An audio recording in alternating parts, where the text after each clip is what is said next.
Assalamualaikum. Waalaikumsalam. Halo Mbak. Ya, silakan duduk, Mbak. Oke, terima kasih. Sebelumnya apa benar ini dengan Mbak Andi yang sudah ada janji dengan saya? Betul sekali Mbak, saya tadi menghubungi Mbak untuk melakukan konsultasi.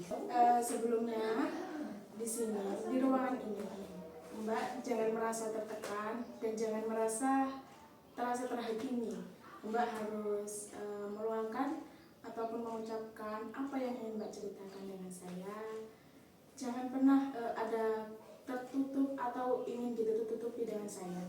Di sini saya sudah memegang asas kerahasiaan dan itu saya pastikan tidak ada kebocoran. Bagaimana, Mbak? Jadi gini Mbak, sebenarnya saya itu merasa akhir-akhir ini tuh kesepian karena di rumah itu hanya ada mbak saya saja gitu. Sedangkan orang tua saya, ayah dan juga ibu saya itu dua-duanya sama-sama sibuk untuk bekerja gitu. Tetapi setiap pulang atau setiap saya akhir ujian, saya selalu dituntut pertanyaan mengenai hasilnya bagaimana, tugasnya bagaimana gitu. Terus saya juga tidak pernah ditanyai mengenai keadaan sekolahnya bagaimana kayak gitu, tapi selalu saja dituntut. Itu yang membuat saya merasa sebenarnya mereka itu membutuhkan saya hanya karena tuntutan tugas, nilai yang baik, atau sebenarnya mereka itu menganggap saya sebagai anaknya kayak gitu. Kayak saya tuh hanya dicekoki oleh materi, uang kayak gitu aja. Sedangkan rasa kasih sayang itu sama sekali belum saya rasakan gitu semenjak saya kecil hingga saya SMA Mbak, kayak gitu.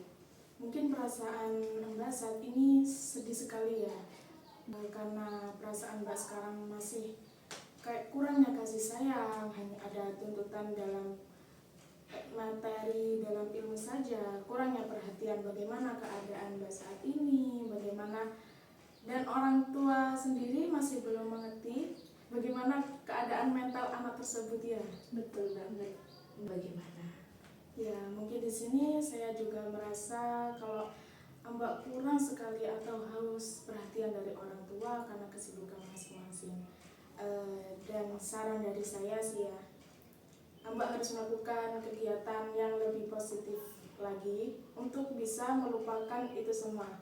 Tapi kadang juga dalam kegiatan itu kita hanya melupakan hanya sesaat saja, tidak bisa sepenuhnya. Karena kita masih dalam lingkungan keluarga, sulit sekali untuk melupakan itu. Jadi di sini saya hanya bisa memberikan terapi yang mungkin bisa membuat Mbak Andi menjadi lebih tenang, menjadi santai, dan gak terlalu banyak pikiran dari tuntutan orang tua tersebut. Begini di sini saya memberikan terapi seperti bangku kosong. Jadi di sini Mbak saya akan menjelaskan bagaimana terapi role playing atau bangku kosong tersebut ya. Baik. Di sini Mbak Andi terdapat bangku saya yang kosong. Ya. Bayangkan kalau di sini itu ada orang tua Mbak. Baik. Dan Mbak Andi di sini bicarakan apa yang ingin Mbak katakan, apa yang ingin Mbak ungkapkan kepada orang tua agar menjadi lebih lega diri Mbak Andi. Dan nanti kalau Mbak sudah mengungkapkan semua kepada si bangku kosong tersebut, nanti Mbak Andi pindah tempat menjadi orang tua.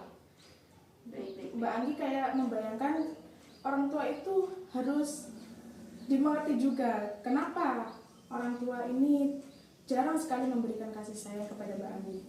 Jadi Mbak Andi ingin meluapkan apa yang ingin dikatakan, dan di sini berpindah tempat menjadi orang tua, dan orang tua mengatakan Mbak Andi itu harusnya seperti apa. Bisa dimulai Mbak Andi? Oh, bisa. Terima kasih Mbak. Silakan ya. Terima kasih. Ayah, ibu, sebenarnya tuh Andi cuma pengen meluangkan waktu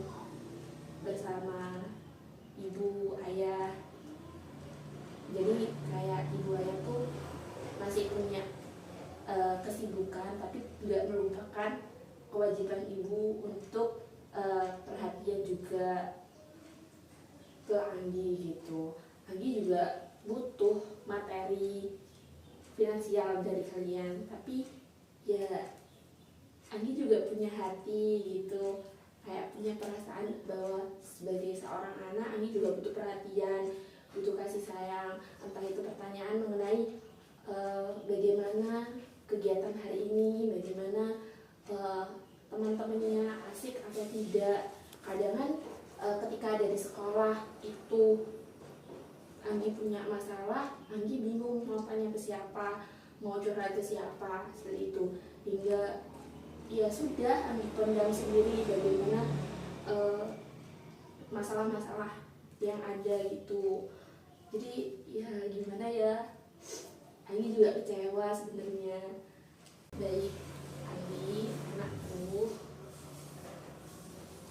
mungkin pertama itu permintaan maaf dari ayah dan juga ibu, bagaimana selama ini kurangnya waktu dan juga perhatian terhadap Anggi kayak gitu.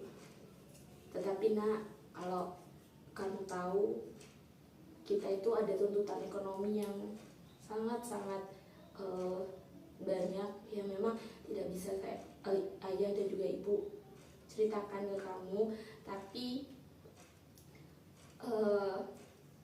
setidaknya dari ayah dan juga ibu itu minta perhatian atau minta kesadaran kamu lah untuk memaafkan dari kami gitu, bahwa kami juga sebagai orang tua masih belajar.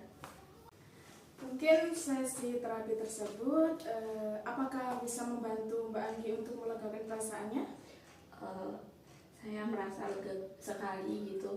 Saya juga paham Mbak, kalau misal orang tua saya juga sibuk karena alasan tertentu gitu. Mungkin di sini traumanya Mbak Anggi itu kurangnya kasih sayang dari orang tua sampai dewasa ya. Betul banget. Kalau terapi tadi sudah membantu melegakan perasaan Mbak Anggi, apakah nanti ada sesi selanjutnya untuk melakukan perkembangan bagaimana keadaannya? Oke. Mungkin untuk perkembangan selanjutnya itu bagaimana ya Mbak? Apakah kita tetap pakai terapi yang tadi atau semacamnya? Kalau bisa dari terapi bangku kosong ini bisa menjadi adanya perkembangan dari keadaan Mbak Anggi, itu nanti ada lagi terapi healing atau healing terapi. Itu bisa membantu untuk menghilangkan atau meminimalisir traumanya Mbak Anggi.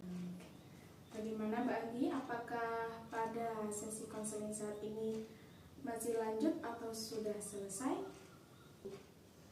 Terima kasih atas waktunya bisa bertemu dengan saya, dan semoga terapi yang saya berikan bisa bermanfaat dan bisa meminimalisir trauma Mbak Anggi ya. Oke, terima kasih Amin. Baik Mbak, saya di sini pamit terlebih dahulu. Terima kasih. Hati-hati di jalan dan jaga kesehatan mental ya. Siap. Assalamualaikum. Assalamualaikum. Waalaikumsalam.